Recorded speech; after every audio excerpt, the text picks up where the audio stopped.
notre prochaine invitée se nomme Florence Piché et sa présentation est intitulée « L'activité physique pour briser le cercle vicieux de la dépendance ». Pour la présenter, Florence est présentement étudiante au doctorat en sciences de l'activité physique à l'Université de Montréal. Elle détient aussi une technique en danse, occupe un poste de kinésiologue et détient également une maîtrise en sciences de l'activité physique. Florence se spécialise en troubles de santé mentale et aux effets de la sédentarité et des activités sur ceux-ci.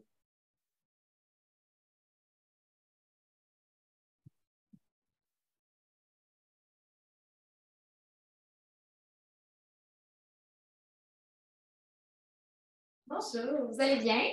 Oui. Je suis vraiment contente d'être là.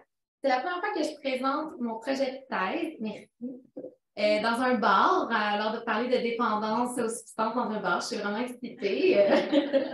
Donc, oui, on m'a présenté, mais juste avant de commencer, je ne suis pas la seule à faire ce travail-là. Donc, il y a d'autres noms qui sont très importants pour moi de mentionner et surtout mes patients sans qui tous mes projets ne seraient pas possibles. Donc, c'est vraiment important pour moi de mentionner ça avant même de commencer. Donc, j'aimerais ça vous poser des petites questions avant de commencer puis que vous répondiez dans votre tête. Donc, est-ce que ça vous est déjà arrivé de consommer un petit peu plus que prévu? De l'alcool, cannabis, ça peut être cocaïne aussi, peu importe. Est-ce que ça vous est déjà arrivé de vous réveiller le lendemain matin et de vous dire « je suis allée peut-être un petit peu trop fort hier ». Peut-être que ça vous est déjà arrivé plus qu'une fois, peut-être que c'est déjà arrivé à un de vos proches. Si oui, est-ce que vous vous êtes déjà posé la question, c'est quoi la différence entre ça puis l'autre côté de la ligne avec la dépendance? C'est un peu ça qu'on va essayer de démystifier aujourd'hui avec ma présentation. Puis aussi, qu'est-ce qui se passe de l'autre côté de la ligne? Qu'est-ce que c'est les traitements? Qu'est-ce qu'on peut faire pour ces gens-là? Puis, qu'est-ce que l'activité physique vient jouer là-dedans? Évidemment, mon PowerPoint, il y a une ligne très tranchante. C'est pas aussi tranchant dans la vraie vie, c'est beaucoup plus blurry que ça. Donc, je dis beaucoup de dépendance, mais il faut savoir que le vrai terme scientifique psychiatrique, c'est trouble de l'usage de substances. Je vais me référer au terme plus court TUS pendant la présentation, mais sachez que je parle de dépendance. Donc, comment le diagnostic se fait? Vous voyez en haut à droite, on parle du DSM-5. Ça, pour ceux qui ne savent pas, c'est un peu la Bible des psychiatres. Donc, c'est avec ça qu'on va se servir pour faire un diagnostic de TUS. Donc, le TUS va se faire à l'aide de la grosse famille qui est trouble lié à une substance. Donc, on a deux sous-catégories. On va avoir les troubles induits par une substance qui va comprendre l'intoxication, le sevrage et les troubles induits mentaux. Ça, il faut savoir que c'est tous les troubles qui ont résulté d'une consommation qui peuvent être aigus. Donc, quand vous êtes hangover, vous avez vraiment beaucoup consommé, on parle d'intoxication, on ne veut pas nécessairement dire qu'on est dans une dépendance. Quand on va de l'autre côté avec le TUS, avec la dépendance, il va y avoir 4 familles de critères, mais ce qu'il faut vraiment retenir de la dépendance, c'est que la caractéristique essentielle, c'est vraiment que le sujet va continuer à consommer, malgré qu'il va y avoir des problèmes associés à ça. Donc, les 4 critères diagnostiques, ça va être premièrement la réduction du contrôle. Donc, quand on commence à consommer et qu'on n'est plus capable de s'arrêter. Deuxièmement, l'altération du fonctionnement social. Donc, on consomme puis on est capable de répondre à nos obligations familiales. On n'est plus capable d'aller au travail. On n'est plus capable d'aller chercher nos enfants, etc. Consommation risquée, donc soit pour se procurer la substance ou soit pendant qu'on consomme, on va avoir des comportements risqués pour soi ou pour les autres. Puis, dernier, on va avoir 2 critères pharmacologiques, donc la tolérance. Donc, on va pouvoir beaucoup consommer puis avoir peu d'effets. Ou le sevrage, donc quand on va arrêter de consommer la substance, on va avoir beaucoup d'effets physiques. On peut penser notamment, pour un petit exemple, à la caféine. Si vous êtes accro à la caféine, s'il y a des académiciens dans la salle, vous allez savoir de quoi je parle. Si vous arrêtez demain matin, vous allez probablement avoir mal à la tête. Bon, bien, ça, c'est un sevrage.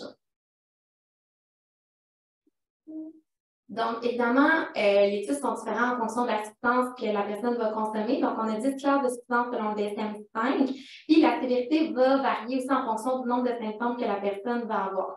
Donc, on va passer de léger à sévère en fonction du nombre de symptômes. Donc, c'est quoi les impacts chez une personne qui a un TUS? En fait, ce qu'on remarque, c'est que la mortalité va être beaucoup plus élevée chez ces personnes-là que chez la population générale. Donc, ils vont décéder de 15 à 20 ans plus tôt. Donc, ce qui est quand même énorme. Puis, on peut se dire logiquement, ah, ben ça doit être à cause des substances. Mais si on regarde les causes de décès, en fait, seulement 21% des décès sont reliés directement aux substances. Donc, on parle d'overdose, etc. Et 73% vont être reliés à des pathologies physiques, dont les maladies cardiovasculaires, cancer, diabète. Donc, ça pose quand même des questions à qu'est-ce qu'on peut faire pour aider cette population-là. Et c'est là que l'activité physique rentre en compte. Donc, pourquoi on propose ça, en fait? C'est pour pallier la lacune dans les traitements, parce qu'il faut savoir qu'en ce moment, les traitements sont uniquement, presque, focusés sur la psychiatrie ou la psychologie. Donc, on va avoir des traitements psychologiques comme des thérapies cognitivo-comportementales, je ne vais pas vous mélanger avec le TCC, etc.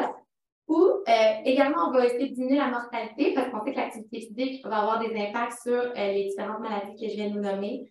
Également, dans d'autres traitements, on a vu beaucoup de bénéfices pour d'autres troubles de la santé mentale tels que la schizophrénie, bipolarité, dépression majeure. Et l'activité physique peut contribuer à diminuer le craving.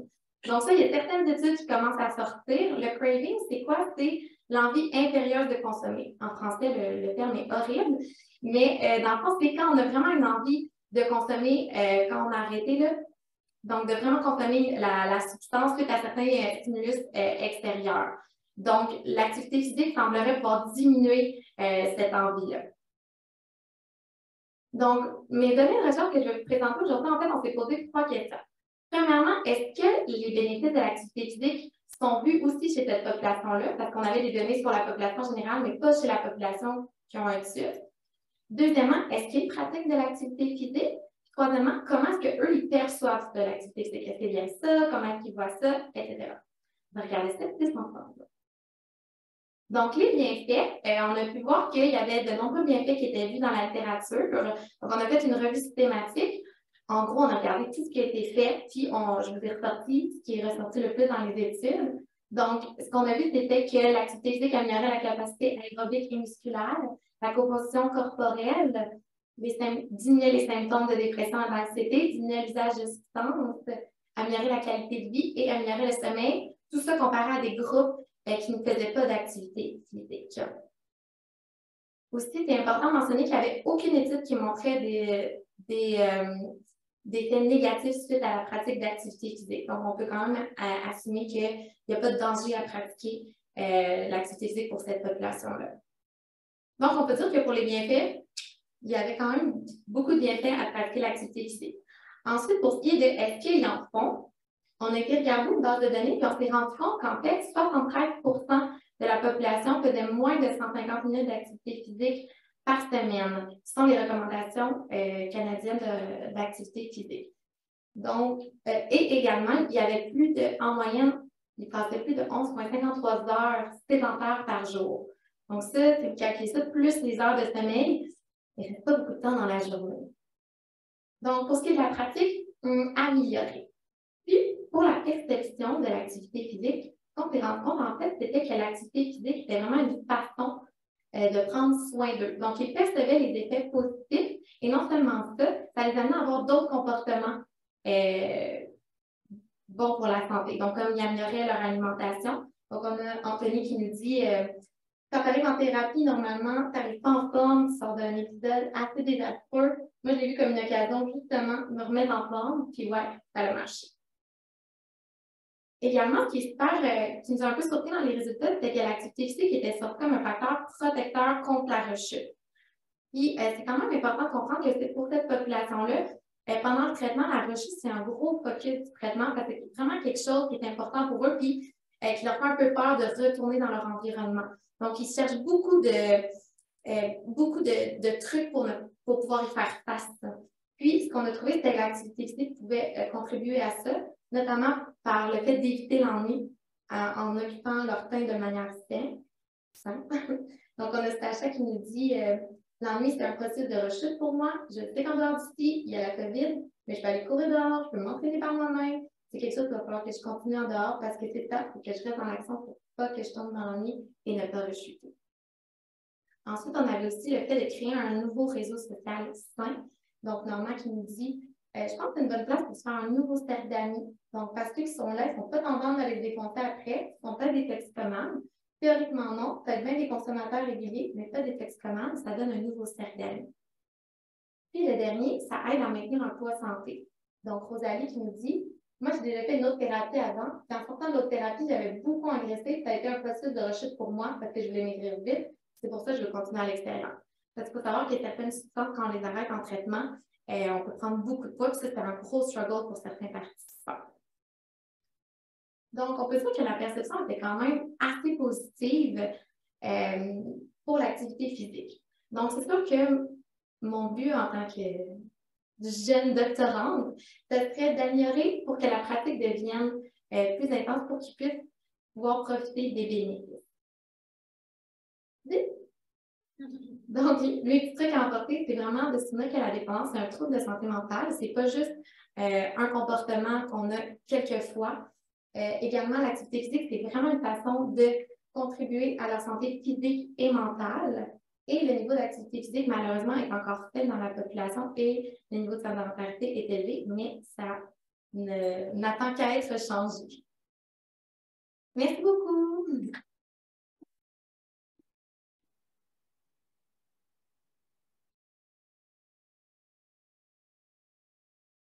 Merci Florence pour ta présentation. Donc, j'ai invité les gens à poser des questions au micro. Pour la présentatrice, juste répéter la question pour être sûr que tout le monde ait bien entendu dans la salle et aussi sur le Zoom. Ah, parfait. Coucou. Merci beaucoup pour ta présentation, c'était super intéressant. Je me demandais, tu parlais d'activité physique comme moyen d'un petit peu aider les gens qui avaient une dépendance, non? Je me demandais, est-ce qu'on avait des données sur l'activité physique comme moyen de prévenir, en fait, le développement de ces dépendances-là? Je ne sais pas si ça existait. C'est une super bonne question. Moi, je ne travaille pas en prévention de la dépendance. C'est sûr que toutes ces études-là se font plus sur une population qui est plus jeune. Habituellement, on parle plus des adolescents et tout. Puis je te dirais que c'est beaucoup plus difficile à étudier la prévention de la dépendance. Puis encore plus la prévention avec l'activité physique. Donc, je te dirais que ma réponse, c'est je ne sais pas, en fait. Je ne veux pas te blâmer, je ne sais pas. Oh, j'ai oublié de répéter la question. Oups. Salut, merci beaucoup pour ta présentation. Moi, j'ai comme deux petites questions sur justement tes messages à emporter. Tu as dit à la fin, tu as rappelé que c'était un truc de santé mentale. Donc, justement, je me demandais, est-ce que tu peux nous dire un petit peu comment c'est perçu dans la littérature? Parce que souvent, quand les gens ont une dépendance, ils disent c'est leur faute, ils peuvent s'en départir. Puis, qu'est-ce qui est dit là-dessus? Est-ce que c'est vraiment leur faute ou est-ce qu'il y a un mécanisme derrière? Puis, mon autre question, c'est quand tu dis qu'il y a un niveau de sédentarité assez élevé dans cette population-là, est-ce que c'est plus que la population qui ne présente pas de dépendance ou c'est la même chose? Parce que je sais qu'il y a un très haut niveau de sédentarité même chez nous, donc peut-être qu'on s'en rend pas trop à la vie. Merci pour la question. Donc, la question numéro 1, je ne sais pas, je l'ai regardée où, c'était est-ce que les gens qui se font. Est-ce que le fait que les gens aient un trouble de santé mentale, c'est bien reconnu? Qu'est-ce qui est dit dans la littérature par rapport à ça? Parce qu'il y en a souvent qui se font dire que c'est leur faute. Puis la deuxième question, c'était est-ce que le taux de sédentarité et l'activité physique étaient comparables avec la population générale? OK. Le premier point, je vais te répondre plus du niveau clinique. Moi, qu'est-ce que j'ai vu? Je te dirais qu'il y a énormément de stigmatisation dans cette population-là. Oui, on va souvent leur penser que c'est leur faute. Puis je te dirais que ça fait pas si longtemps qu'ils l'ont mis dans le DSM, puis même dans le DSM, ils ont changé les termes. On dit plus addiction, on dit trouble de l'usage de substances. On a rajouté le trouble parce qu'avant, c'était un abus de substance pour enlever justement la faute de la personne. Donc, je pense qu'il y a vraiment on essaie le plus possible d'enlever la faute sur le patient pour vraiment que ça soit considéré comme un trouble comme tous les autres. Puis je te dirais même que de plus en plus dans la littérature, on considère ça comme un trouble chronique, donc qui va considérer ça sur le même pied d'égalité que le diabète. Comme quoi, c'est un trouble qui revient, qui est normal que ça revienne. Je te dirais que c'est en gros, c'est des discussions, c'est pas blanc ou noir, dans le sens que c'est très gris. Il y a des gens qui sont pour, il y a des gens qui sont contre. Donc, je dirais que c'est ma réponse pour la 1.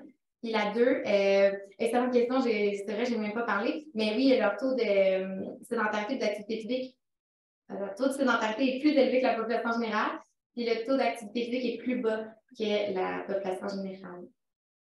Merci.